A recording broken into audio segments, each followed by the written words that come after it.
सागुन TV नेले कान आजमे कान सनाम को सागुन दारामी बाडा हजे कोना इनकी मधुमिता सनाम को बन नापाय बाडा गिया जानि खान आ नापाय बाडा गे बन ताहे कोमा नीता खबर रेना हेडलाइन दो हुयु कना जाव सेरमा लेकागे नेस हो चंपाकेरी सरी सुरहाय जाकजमक सला एनेज सिरिंग तलाते मानाव बाताव हुइना दुर्गापुर नगर रेना झंडाबाद आतो मोणे सिंह मोणे निंदे सोरहाय सेदाय लेकागे जियड़ मिनाआ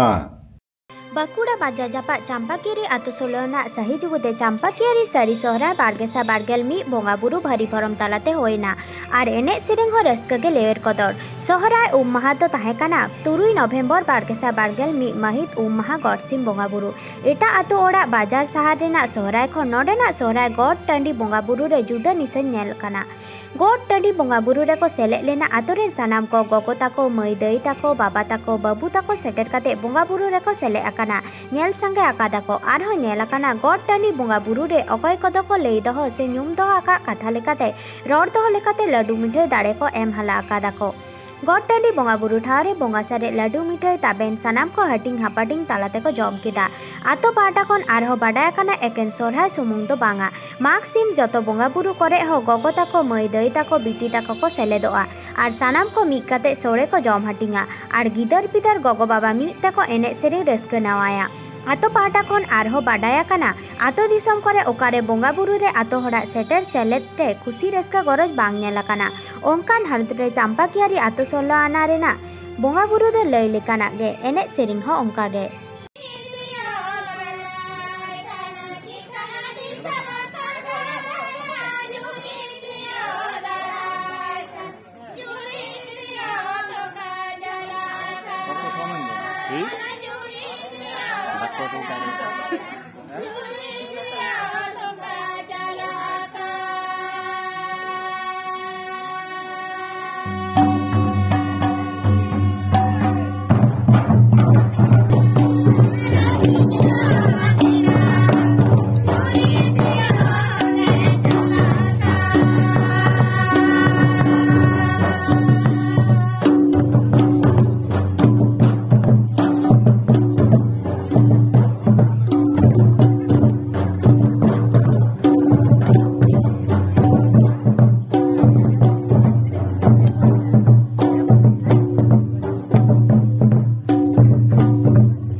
मालोटेना चाबायना सानामा बोन आग चाबा किदा नोंकान मने हुई दाड़ेया आयमा होड़ाक मनेरे मेनखान बांग सानामा दो बांग आग चाबा उतर आकाना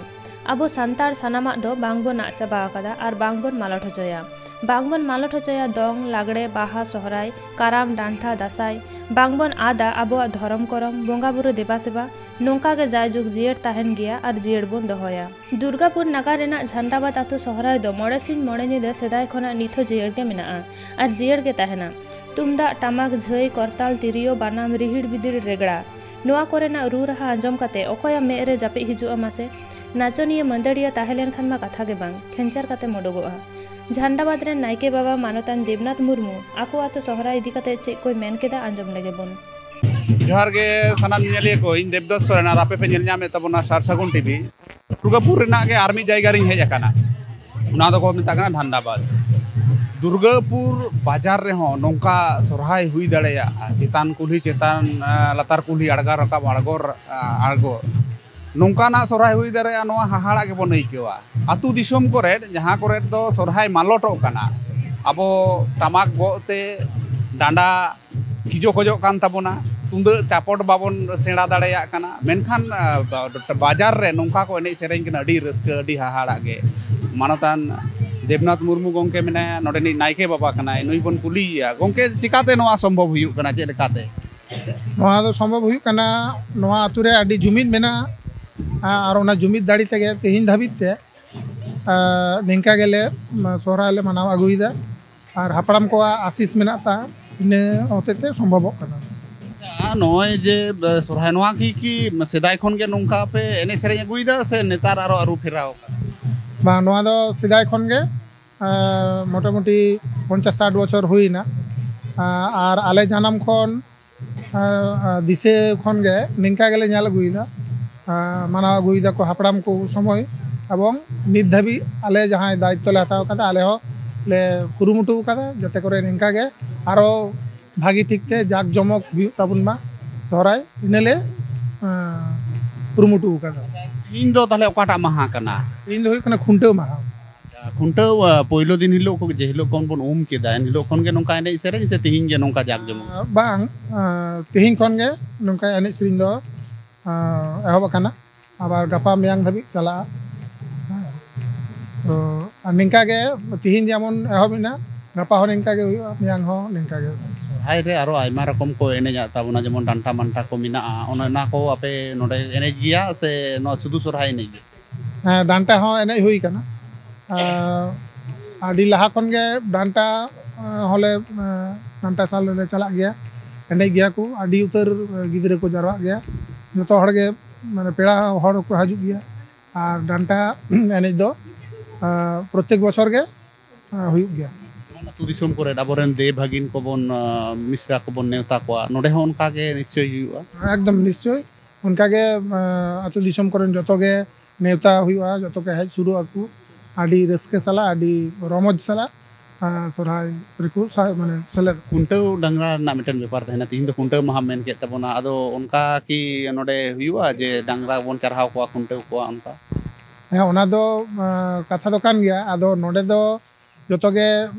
हेज सुर हड़ कना को चाकरी बाकरी हड़ कना को आर नोडे दो चासबास दो बानुआ आर डांगरी मेरम हो बानु को इने लेते डांगरी घुंटे डांगरा दो बांग हुई चरहाव दो आर ओना नितुम ते जा जा नियम नेमाचार मेना ताबुना ओना को माना बाता हुआ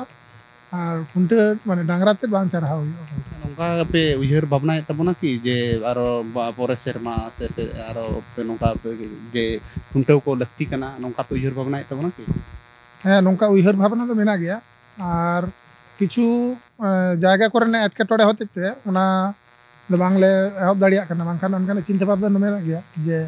घुंटे डांगरा ये लेखान भागी व्यवस्था लेखान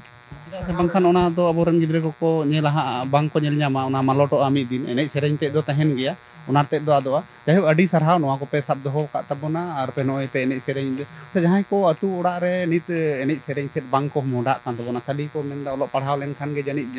सनामा गे हासिलोआ ते नोआ को मालोट इदी दा को नुकु बखराते आम चेदम नुकु बखराते दो बिटांग कथा गे ना जे एने सिरिंग लेखान जे ओलो पढ़ाव बाड़ीजोआ इन कथा दो बांग कना नोआ दो आबो सेरवा खना मेना ताबुना और नोआ जुदी आबो बन हिड़िñ इदिया ताहले खान किन्तु अल पढ़ाव जहाँ तिने गेबन सेणायमा जहाँ तिने गेबन चितान लेवल बन चलामा नोआ को जुदी बामन बाड़ाय केदा ताहले खान दो आदि लातार रेगे बन तहना नोआ को दो आदि लाक्ति कना नाहा जुग रेन कोड़ा गिद्रे कुड़ी गिद्रे लागिद उनको जाते को सेणायमा प्रत्येकटी आतु रेगे जतम हड़ गे माझी बाबा तको नाकि जहाँ मोड़े हड़ मेना को उनको कुरुमुटु हुई तको आतु हड़ कुरुमुटु हुई तको जाते को सेणायमा नोआ गे आबो एकमात्र बांचा डाहार कान ताबुना बांचा रेना मिदटांग बाती कान ताबुना नोआ दो बार चांदो से गेलबार बोंगा जहाँ बन ले जेमन माघ बोंगा फागुन बोंगा निये दो सोरहाय बोंगा कना सोरहाय बोंगा बाद कतेन हो जहाँ को आंघार को सोरहायोग कना पूस रे को सोरहायोग कना माघ फागुन धरी को सोरहायोग कना नुंकु अब नोआ के ठीक हुयुग कना कि आम मेनते चेदेम मेन नोआ दो मिद हिसाब ते दिन मेना ठीक दो बांग हुयुग कना सोहराय बोंगा गे सोहराय दो उचित कना आदो अड़ी सिदाय खन गे निंका गे माने ठीक समय रे दो मिद ते दो बांग सोहरायोग कना इने होते ते अबुआ जहाँ सुजोग सुविधा बर्तमान सरकार जे कोन सरकार गे उनको अबुआ नोना को जुमिद बानुत ताबुन होते ते बामुन अदे दाड़िया कना जहाना जिनिस तो नोआ दो लाक्ति कना सोहराय बोंगा रेगे जतम माने वेस्ट बेंगल रे जहाँ तीन सानताड़ मेना बना जतो मिद कते मिदटांग समय रे बन सोहरायोगा उनागे लाक्ति कना नय अडी मौज नोडे एने सेरेñ को सनाम किछु गे अडी मौज ओलो पढ़ा दिक दिए ते नोडे जेहेतु टाउन रे मेना पेया ओका लेका तिना गान को डेवलप कान तबुना नोडेन को हर को नितो वर्तमान समय ते दो डेवलप दो भागी गे हुई कना गिदर को भागी गे पढ़ा कना एवं नोडे गे पढ़ाव कते अडी गिदर चाकरी बाकरी हो को नाम कदा और आगामी दिन रे ᱧᱮᱞ हुई कना ठीक ठाक को पढ़ाव दा गिदर को चेष्टा गया को कुरुमुटे दा को पढ़ाव सिन हो हां अब गलमाराव केदा बन मानतान देवनाथ मुर्मू गंके नोडेनी नायके बाबा अडी गहिरन कथा मने जीवी रे अंतर रे रेबेद लेकान नोआ को कथाय मेन केदा अब सनाम होड़ जुमिदो रेना मेन कथाय लई केदा बोंगा बुरु और जहाँटा बोंगा रेगे अबोआ जेमन माघ बोंगा रे माघ सिम बन जम कोआ उनका गे सोरहाय रे सोरहायो अबन दसाय रे बन दसायोआ नोआ कथाय मेन केदा कैमरा रे लखीराम सोरेन साउते इन देवदास सोरेन पश्चिम बर्धमान नीता खबर द नीन हबीके नीन हबीते सारसागुन टीवी चैनल बांगो सब्सक्राइब का सब्सक्राइब तबन पे लाइक तबन पे कमेंट तबन पे और सनाम कोठेन शेयर तबन पे सनाम को के नापाय बन ताहे को मा सनाम को के आने था सगुन जोहार।